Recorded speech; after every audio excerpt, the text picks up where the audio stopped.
Hello, good morning, good afternoon, and welcome. I'm very pleased to be joined by Cornelius Matthes. Cornelius, as many as you will know, is the CEO of Dii Desert Energy and a major driver across specifically the MENA region for all things renewables and now specifically also hydrogen with the MENA Hydrogen Alliance. So welcome, Cornelius. Thanks for joining. Thanks a lot, Nadim. Really pleasure to have me and very delighted about a partnership for World Hydrogen MENA. Yeah, as you mentioned, we're only about 3 or 4 weeks away from World Hydrogen MENA. We've been hard at work, both teams, on driving that event, and pleased to see it. Hopefully, it'll be almost sort of doubling in size from last year, and is taking place in your hometown of Dubai.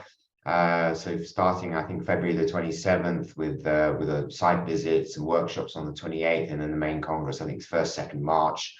So yeah, I mean, it's been some years since last year. I think it'd be useful maybe to have a quick sort of overview of exactly what's been going on across the region. A lot of activity. We obviously last met in Cairo with COP, some announcements there. We're seeing tremendous interest and excitement across Oman, Saudi. So yeah, maybe you could give us your point of view of how the last year has been, some of the key takeaways, and then looking forward, how we're thinking about what some of the actual hard challenges we've got facing us in terms of regulations or engineering, etc.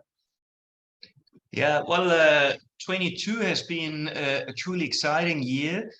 Being here in the region, obviously, with let's say a happy and a little bit sad eye as well, because many of the developments were catalyzed by a tragic war, which caused the energy crisis in Europe. And here in the region, obviously, the countries, they are quite significant benefiters of this war and the energy crisis and other things. But I think on the positive side, the development on the hydrogen front was massively accelerated. Certain developments happened in a matter of months of what we expected to happen in a decade. In a short time, for example, green hydrogen became cheaper than gray hydrogen, or green ammonia cheaper than gray ammonia. And these massive market distortions, even though gas returned to pre-crisis level now, they will have a lasting impact in terms of risk premium, looking at implied volatility from a financial point of view. So many of the developments, I think they definitely accelerated things. Energy security is now back on the top agenda for Europe as well. The region can help. And can only help with energy security, but can help with green energy security, low emission security, and provide huge amounts of particularly molecules that Europe needs, because Europe is 80% molecules and only 20% electrons. And the molecules, they will also in the future be largely imported. That's without a doubt. And then the question is where from? And the MENA region is the natural partner, having existing, well, electron, but even more importantly, molecule infrastructure in terms of pipelines today.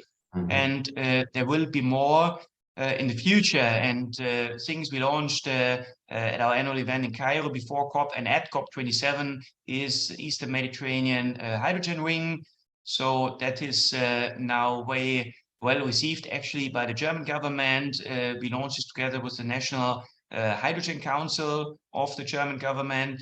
I think there is quite significant interest at country level as well.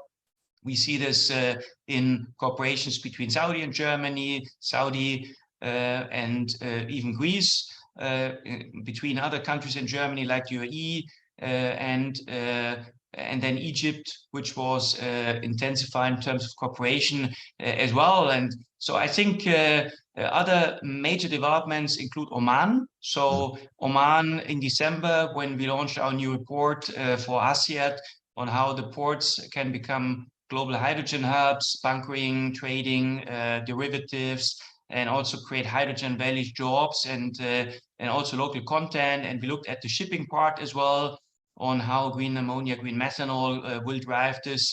I think Oman announced really major developments in December with Hydrome, Some projects were grandfathered, but there is a comprehensive project now process on, auctioning land and step by step, coming to major projects which will make Oman really a super producer of mainly green hydrogen and green ammonia, derivatives, methanol, whatever. So I think this is a big development. So Oman made a major leap forward, and this is really an integral part of Vision 2040. And we've seen also the net zero 2050 announcement of Oman in September. This was a pretty bold move as well. And Saudi is obviously you can call it a bit sleeping giant. So neon green hydrogen, this is of global relevance, achieved financial close. I was just 2 weeks back to see the site. It's all happening. You can see the preparations of the site. You can see the foundations. They're already drilling.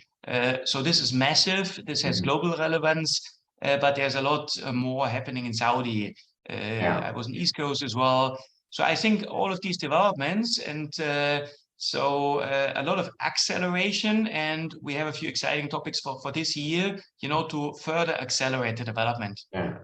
I mean, Oman, for those not familiar with the region, I guess is one of the beneficiaries of the trade winds as well. So it's that asset utilization, if you're thinking about electrolyzers. So it's that coastline that follows from around Oman going on to Saudi. Is that correct? It's about really maximizing the electrolyzers, both sun and wind. So those are the sort of lucky resource areas with that sort of coastal diurnal plane profile. So is that the real sort of I guess nugget for those two producers, Saudi and Oman? Yeah, absolutely. So indeed, the Saudi wind resources, they are in the west, they are on the Red Sea, the Neom area, Oman, mainly in the areas actually of Duqm or on the higher plain, and particularly also up the escarpment from Salalah. So that's also where the Dhofar, the first wind farm, has been operating for some time now by one of our partners. So that's where the resources are. And I would say in addition to Saudi, Egypt enjoys world-class resources, and then Morocco. We actually have a next partner meeting in Morocco. So maybe Morocco is also a country to watch. There were significant announcements recently by OCP.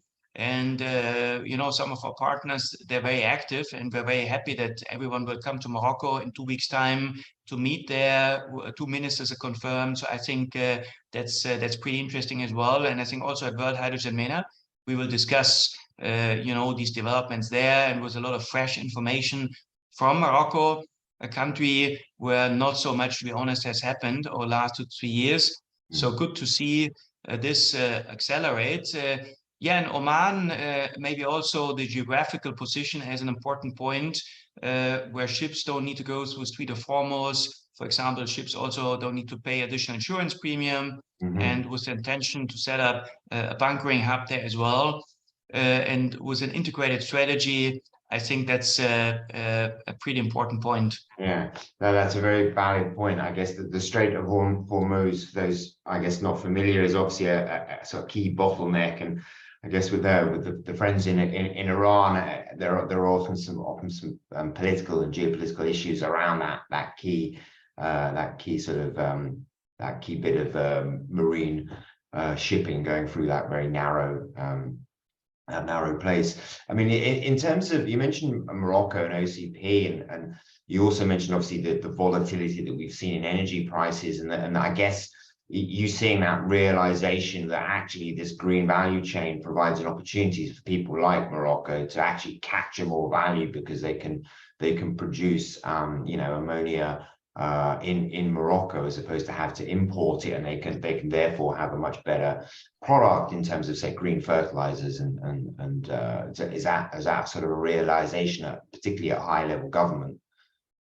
Yeah, absolutely. So Morocco managed to reduce primary energy imports from 98 to 92% over the last 10 years. Right. But importing 92%, this is madness. Morocco is importing 2 million tons of ammonia per year.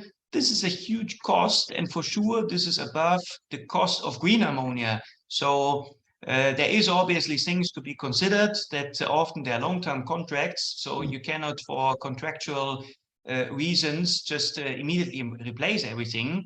But it is for sure that Morocco can become 100% sufficient and now accelerate the reduction of primary energy import. And I think high on the national agenda is actually to re-industrialize a factor we also analyzed for Oman. So it's not only about becoming a producer and export of green molecules, but it's about using the new currency of the future, which is extremely low-cost renewables, mainly wind actually, more than solar, to re-industrialize. This is new currency. This is the basis, you know, for any green premium, for any green product. And it is just logical that these countries, you know, they want to attract energy-intensive industries. So this is why there's talks, and actually just in December, Duqm announced a huge DRI, direct reduction steel plant, you know, which will run on green hydrogen, these kind of things. They will come, and energy-intensive industries, they will be attracted, because these countries, obviously, they want to increase the in-country value and not just export energy, export green molecules or green electrons. Yeah, valid point. And I mean, in terms of, I guess, that realization at government levels, it was interesting to see your take on the last month. Obviously, we're speaking in January 23. We've seen obviously the Abu Dhabi Sustainability Week. We've seen quite a lot of activities, a new sort of, you know, another sort of ministerial meeting around hydrogen. What are some of the thoughts at now at a high level, both also on green, but also equally maybe on the blue side as well, with the resource profile that many countries have, you know, natural gas reserves, and are looking for those not to become stranded assets. Yeah, well, we were very happy to be, you know, part of the organizing committee, the strategic partner of the Green Hydrogen Summit as part of Abu Dhabi Sustainability Week. And I think the fact that it's a green hydrogen summit is pretty remarkable on its own. And it was really great to contribute with the team to make this happen and to see this all. I can only congratulate particularly Mazda, you know, our friend Mohammed, that this has been realized, and how this has been realized. It was really impressive. And to have the ministers all there, I think alone is a huge achievement. And well, to hear directly from, you know, the horse mouth by the ministers, both statements that hydrogen is a key part of the national strategy now. And all of this is really impressive. So what we can confirm is that there is really a massive shift here, that there is a clear realization in every single country that hydrogen will play a key role in the energy transformation. And well, obviously we are over the color discussion. It's all about emission-free hydrogen. But yeah, this is happening, and this is really impressive. And I think last week was really a testament. And you know, seeing also the MENA Hydrogen Alliance grow, you know, from 0 to 100 partners now in just 3 years is impressive, from well over 30 countries.